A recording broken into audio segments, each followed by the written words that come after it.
hablar de la integridad. ¿Ok? ¿De qué vamos a hablar ahora? Amén. Búsquese, por favor, en la Biblia, en el libro de Josué. Josué, capítulo número 24, versículo número 14. Josué, capítulo número 24, versículo número 14. Cuando lo hayan encontrado pueden decir amén, por favor. Amén. Josué 24, 14. Amén. Los que no tienen lápiz y papel, pida por favor. Ahí hay hermanos que están repartiendo. Los que quieran levanten la mano, los que necesitan papel. Allá necesitan.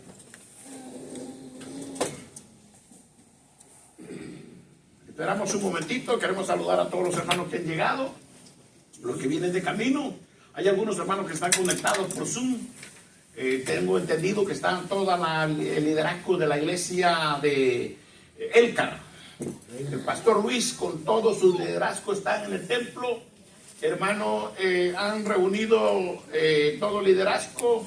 Están ahí, han comprado unas cámaras, una pantalla y están todos recibiendo en vivo desde aquí la enseñanza de la palabra del Señor.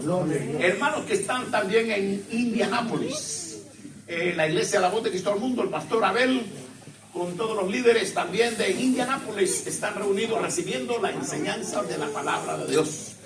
También hay hermanos que están en Ohio.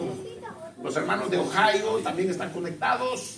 Espero que estén conectados, y otros hermanos de aquí localmente también están conectados para recibir, hermano, la enseñanza de la palabra de Dios. ¿Estamos listos? Amén. Josué capítulo número 24, versículo 14, dice así la bendita palabra del Señor, en el nombre del Padre, en el nombre del Hijo y en el nombre del Espíritu Santo, y la iglesia dice: amén. Ahora pues, temed a Jehová y servidle con integridad y en verdad. Y quitad de entre vosotros los dioses a los cuales sirvieron vuestros padres al otro lado del río y en Egipto, y servid a Jehová. Amén. Tenga la bondad de sentarse.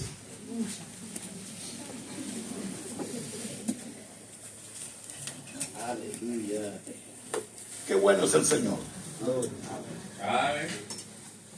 Un jovencito llamó a su compañía donde él trabajaba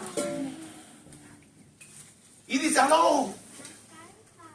no necesitan un joven que sea trabajador, honesto, cabal, íntegro, que trabaje ahí en la compañía. Y le respondieron: no, ya no necesitamos porque ya tenemos a uno. Ok, muchas gracias, dijo el muchacho, y agarra la llave y se va para su carro. Cuando va a subirse al carro, una persona le dice: hey, joven,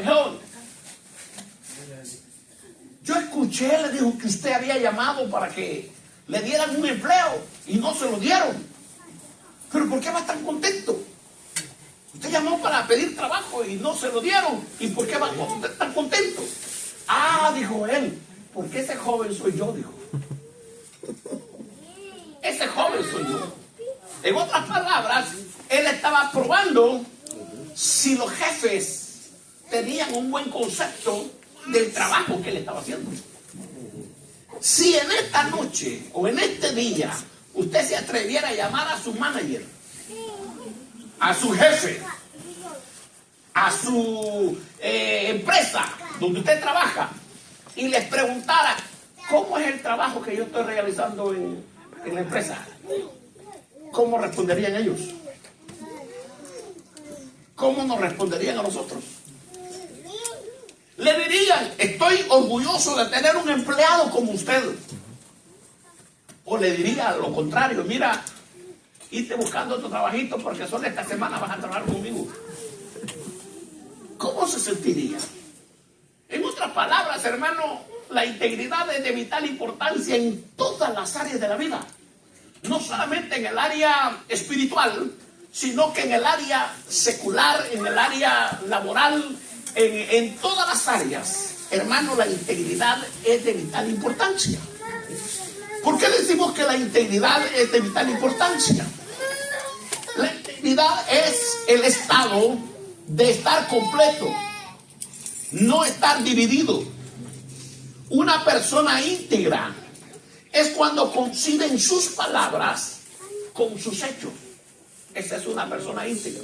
Una persona que sus palabras coinciden con sus hechos, coinciden con sus actitudes.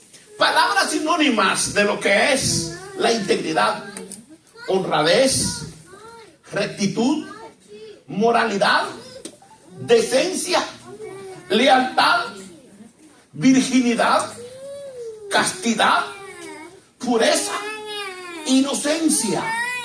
Todas esas palabras son sinónimos de integridad. Ahora, la Biblia nos habla por muchos pasajes de la integridad. Y yo voy a leer algunos de ellos, o le voy a pedir a un hermano que nos lea. Usted vaya anotando o vaya usted escuchando lo que la Biblia nos habla de la integridad. Por ejemplo, tenemos en el libro de Job muchos versículos que hablan de la integridad. En el capítulo 2 del libro de Job, versículo 3, dice así la palabra Job 2:3. ¿Lo tienen? Para que usted vaya familiarizándose con los versículos, anote el libro de Job, capítulo 2, versículo 3. Y anote también el versículo 9. El capítulo 4 y el versículo 6. ¿Qué dice Job 2:3? Y Jehová dijo a Satanás: ¿no has considerado a mi siervo Job, que no hay otro como él en la tierra, varón perfecto y recto, temeroso de Dios y apartado del mal, y que todavía retiene su integridad, aun cuando tú me incitaste contra él para que lo arruinara sin causa? ¿Se da cuenta cómo era Job? Íntegro. ¿Qué dice el verso 9? Entonces le dijo su mujer: ¿aún retienes tu integridad? Maldice a Dios y muérete. ¿Cómo era Job? Íntegro. Capítulo 4, versículo 6. ¿No es tu temor a Dios tu confianza? ¿No es tu esperanza la integridad de tus caminos? ¿Se da cuenta? Hermano, la palabra íntegro es de vital importancia, hermano, en la vida de todo cristiano. Yo le dije que íntegro quiere decir alguien completo, alguien que no está dividido, alguien que es recto en todo lo que hace. Mire, la Biblia nos habla no solamente de que un hombre como Job era íntegro. En el libro de los Salmos encontramos varios versículos que hablan de la integridad, como por ejemplo Salmos 7:8. Jehová juzgará a los pueblos. Júzgame, oh Jehová, conforme a mi justicia y conforme a mi integridad. Capítulo 15, versículo 2. El que anda en integridad y hace justicia y habla verdad en su corazón. Dice, el que anda en integridad y hace justicia y habla verdad en su corazón. Capítulo 25, versículo 21. Integridad y rectitud me guarden, porque en ti he esperado. 26:1. Júzgame, oh Jehová, porque yo en mi integridad he andado.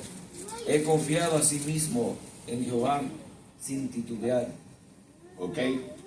¿Se da cuenta? Hay una infinidad de versículos de la palabra de Dios que hablan de lo que es la integridad. Ahora bien, la Biblia nos habla de estos hombres que eran íntegros. Y su integridad, hermano, lo llevó precisamente a ser puestos en un pedestal muy alto, que Dios mismo tuvo que dar testimonio de ellos, porque eran hombres rectos, eran hombres íntegros, eran hombres, hermanos, entregados. La Biblia habla de David, que era un hombre íntegro. Siempre nos hemos preguntado cómo es posible que Dios está diciendo que David era un hombre íntegro. Dice la Biblia, es más, que era conforme al corazón de Dios. Pero ¿por qué David también aparece, hermano, una infinidad de errores que cometió? Cometió, hermano, usted sabe, codicia.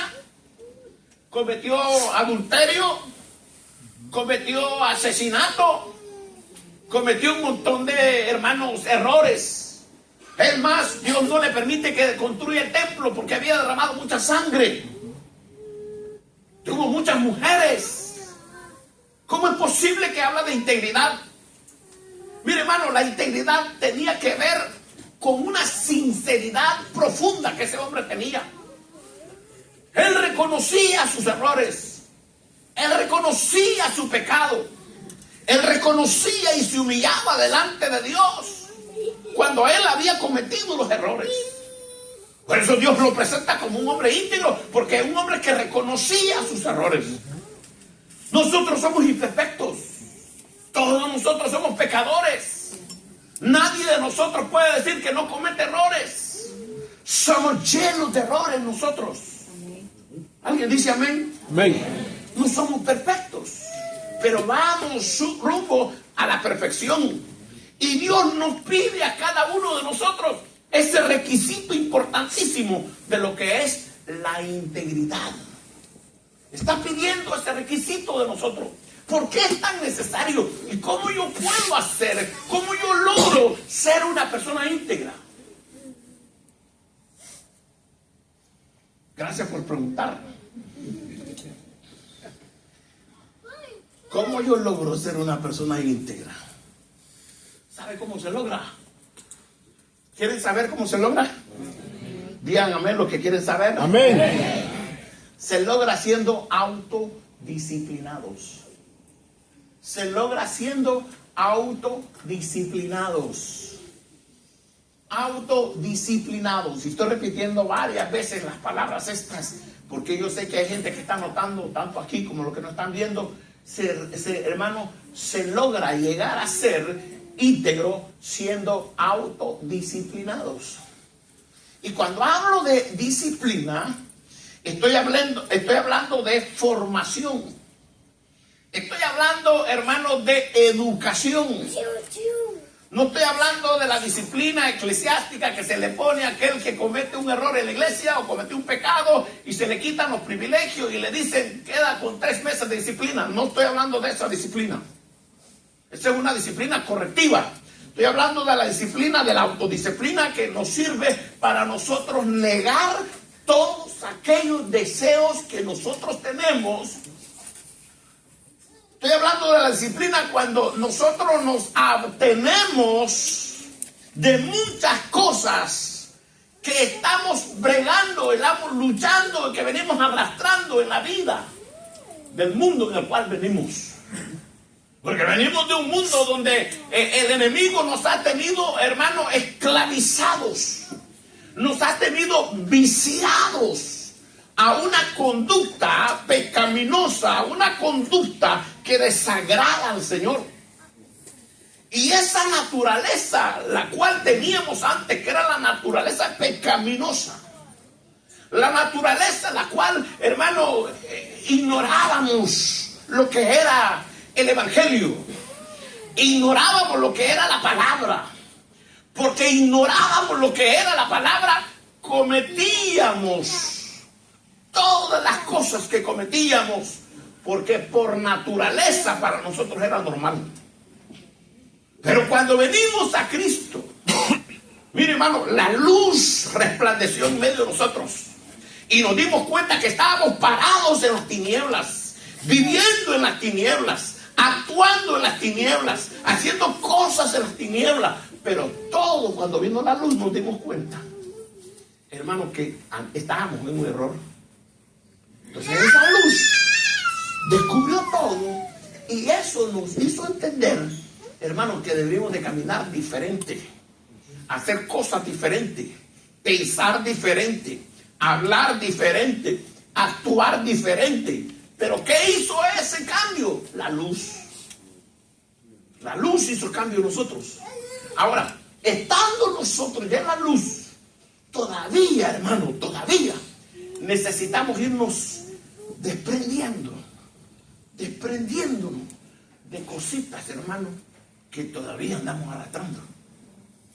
Por eso el Señor, a través de los apóstoles, los evangelios, el mismo Cristo, por medio del evangelio nos hablaba y nos decía la forma que teníamos que vivir para agradar al Señor. Que las epístolas de Pablo nos hace saber que decía, de modo que si alguno está en Cristo, nueva criatura es. Las cosas viejas pasaron y aquí todas son hechas nuevas.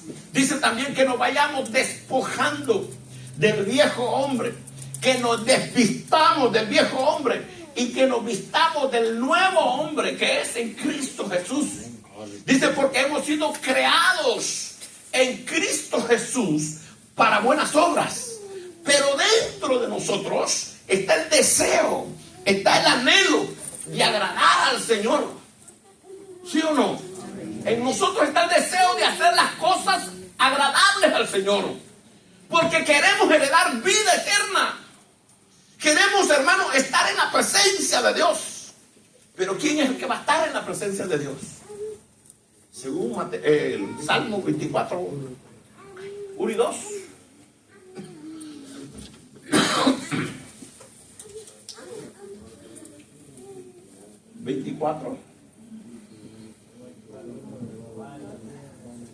Perdón, no es 24, es 53, donde dice: ¿quién estará en su lugar santo? El limpio de manos y puro de corazón, el que no ha elevado su alma a cosas vanas, ni jurado con engaño. Ese es Salmo 15. Salmo 15 y Salmo 24. Parece que se repite esa palabra. Entonces, ¿quién estará en su lugar santo? El limpio de mano y puro de corazón, el que no ha elevado su alma a cosas vanas. ¿Qué quiere decir eso? Que nosotros de nuestra parte tenemos que poner algo. No es que vamos a decir que Dios haga todo el trabajo. Ya Él hizo todo el trabajo. Ya el Padre mandó a Jesucristo a la cruz del Calvario. Cristo vino a la tierra, murió en la cruz del Calvario, hizo su labor, consumado Él, dijo cuando terminó su, hermano, el sacrificio en la cruz. Ahora nos toca a nosotros. Nosotros no somos una iglesia, hermano, de salvo siempre salvo. Que dice que la gracia es todo suficiente y que nosotros no tenemos que hacer nada. ¿Cómo que no? Para la salvación no tenemos que hacer nada, porque la salvación es gratis. Él la pagó en la cruz del Calvario. Pero ahora que yo la tengo, yo tengo que hacer buenas obras, porque fui creado para buenas obras.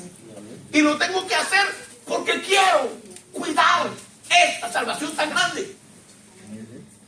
Y la Biblia dice que la cuidemos con temor y temblor. No sea que nos deslicemos y perdamos esta salvación tan grande. O sea que sí se puede perder. Entonces, porque nosotros creemos en esto, que nosotros tenemos que hacer algo. ¿Y qué tenemos que hacer algo? Hermanos, limpiarnos, ir despojándonos de todas aquellas cositas que venimos arrastrando. Yo pudiera hablar de un montón de cosas en esta oportunidad, pero ustedes recuerdan, hermanos, que dice la Biblia, o Cristo lo dijo, que el vino nuevo no se echa en odres viejos, sino que el vino nuevo hay que echarse en odres nuevos. Porque si se echa el vino nuevo en odres viejos, se echa a perder el odre viejo y también el vino nuevo. ¿Y por qué dice eso? Porque el vino, hermano, se fermenta cuando se echa en el odre. Y como ya es un odre viejo, entonces cuando se fermenta, se rompe el odre. Hablando de odre, los odres eran recipientes hechos por cuero de animales. Pero para hacer un recipiente, un odre, tenía un proceso extraordinario. El cuero tenía que ser metido en agua, y en agua caliente, con sal, y lo tenían que sacar a los 3 días y golpearlo con un garrote, darle duro. ¿Y cuál era el propósito? Que despegara aquel pellejo, aquella carnosidad que había pegado, se había pegado todavía aquellos residuos de la carne que tenía aquel cuero que había sido sacado de aquel animal. Después de los golpes tenían que meterlo otra vez con agua y sal. Era un proceso, hermano, para llegar a ser un odre nuevo, para que le pudieran echar vino nuevo. Pero a veces nosotros, hermano, así como venimos, odres viejos, todavía crudos y todavía con pedazos de carne, hermano, queremos que Dios nos bendiga y que nos eche su bendición, o que su Espíritu Santo esté en nosotros cuando todavía damos un montón de carnosidades. Es tremendo eso, hermano. Entonces Dios pide que nosotros nos pongamos a la disposición del Señor. Al ponernos a la disposición, el mismo Espíritu Santo se encarga de producir en nosotros. ¿Qué es lo que produce Él en nosotros? Temor. Cuando produce temor, entonces ese temor nos hace sentir: eso que hablaste no está correcto, eso que hiciste no está bueno, de la manera que estás pensando no es lo correcto. El mismo Espíritu se encarga, y nosotros tenemos que ser obedientes a ese Espíritu, y como decíamos ayer, obedientes a la palabra, porque de esa manera vamos a llegar a ser lo que Dios quiere que seamos. Porque la iglesia está en un proceso. ¿Cuál es el proceso que tiene la iglesia? La iglesia está siendo, hermano, preparada para el encuentro con su amado Salvador Jesucristo. Amén. ¿Cuántos dicen amén? Amén. Está siendo preparada, porque si hermano, si ya estuviera la iglesia preparada, ya el Señor hubiera venido. Ya hubiera venido. Pero número 1, la iglesia todavía no está preparada. Número 2, todavía no se han salvado los que deberían de ser salvos. Porque Dios es paciente para con todos, no queriendo que nadie se pierda, sino que todos procedan al arrepentimiento. Entonces, ¿qué es autodisciplina, pastor? Gracias por preguntarme, hermano. Mire, la autodisciplina es subordinar mis intereses por los intereses de Cristo. Subordinar es someter mis intereses a los intereses de Cristo. Eso es autodisciplina. En otras palabras, ceder mi voluntad, ceder mi deseo, ceder mis apetitos a la voluntad de Dios. Cuando yo cedo todo eso a los intereses de Dios, entonces estoy autodisciplinándome. Lo que hacía Pablo dijo: hermanos, yo mismo no pretendo haberlo alcanzado todo, pero una cosa hago, olvidando lo que queda atrás, prosigo hacia la meta. Cuando dice prosigo a la meta, y dice, y de esa manera yo corro, y no corro a la aventura, sé a dónde llegar, tengo un destino hacia dónde llegar. Y dice, y golpeo mi cuerpo, y lo pongo en servidumbre, no sea que habiendo sido heraldo para otros, venga a ser yo eliminado. ¿Qué hacía Pablo? Se autodisciplinaba. Él se autodisciplinaba, entregaba sus deseos, sus intereses a la voluntad de Dios. Por eso él tuvo que decir: ya no vivo yo, Cristo vive en mí, y lo que ahora vivo en la carne lo vivo en la fe del Hijo de Dios, porque había entregado sus intereses a los intereses de Dios. Eso es autodisciplina. Entonces, ¿cómo yo voy a lograr ser una persona íntegra? Cuando yo cedo mis deseos, mis apetitos, mis intereses a los intereses de Dios. Y ahí está el problema de cada uno de nosotros. Usted sabe que la iglesia, o mejor dicho, el mundo, tiene tres clases de personas. El hombre natural, y dentro de la iglesia está el hombre carnal y el hombre espiritual. ¿Verdad que sí? El hombre natural es que no conoce nada de Dios. El que no sabe de Biblia, no sabe de cielo, no sabe de infierno, no sabe de nada de lo espiritual, absolutamente nada. Es más, congregarse para él es locura. Hablar de las cosas de Dios para él es locura. Ese es el hombre natural. Pero dentro de la iglesia está el hombre espiritual y el hombre carnal. Entonces el problema consiste en el hombre carnal. ¿Por qué? Porque el hombre carnal se deja arrastrar por los deseos carnales. Todo lo que la carne le pide, le está dando. Está cediendo el hombre carnal. Y entonces, en vez de ser espirituales, somos carnales. Entonces, por eso es que cuando Cristo venga, no todos se van a ir para el cielo. No todos.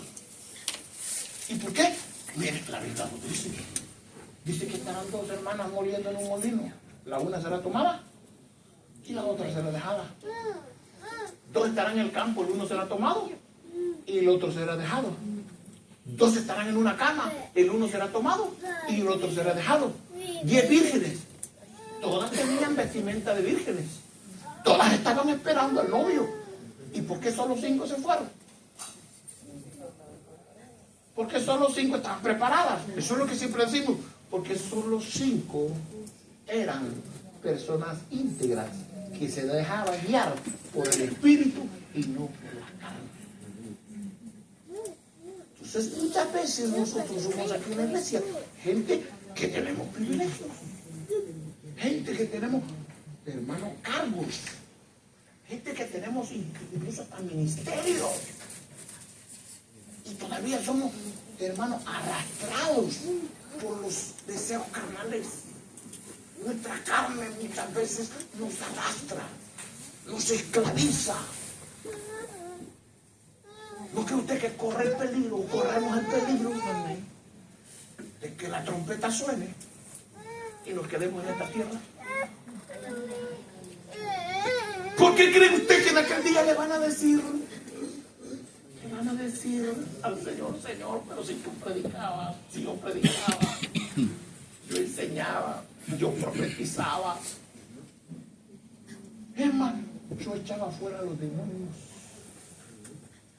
Y el Señor le va a decir, apartaos de mí. Eras carnal, no eras espiritual, no eras íntegro, eras hipócrita. El que no es íntegro es hipócrita, porque está fingiendo algo que no es. ¿No cree usted que es peligrosa esa situación? Y que a nosotros, hermanos, nos cala bien hondo. Nos cala bien hondo esta palabra. Y lo estamos hablando entre líderes. Para que, hermano, usted nos vaya a decir, mire, nosotros los pastores tenemos una gran responsabilidad. Siempre decimos nosotros, hermanos, obedezcan a vuestros pastores, porque vuestros pastores velan por vuestras almas y ellos van a dar cuenta delante de Dios. Claro que vamos a dar cuenta. Vamos a dar cuenta de ustedes o de los miembros de la iglesia mientras estaban bajo nuestra cobertura y bajo, hermano, bajo nuestro consejo.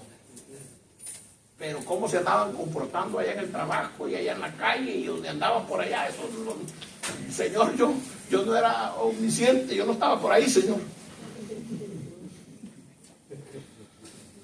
Pero la otra cosa es que nosotros los pastores tenemos que dar cuenta de lo que enseñamos.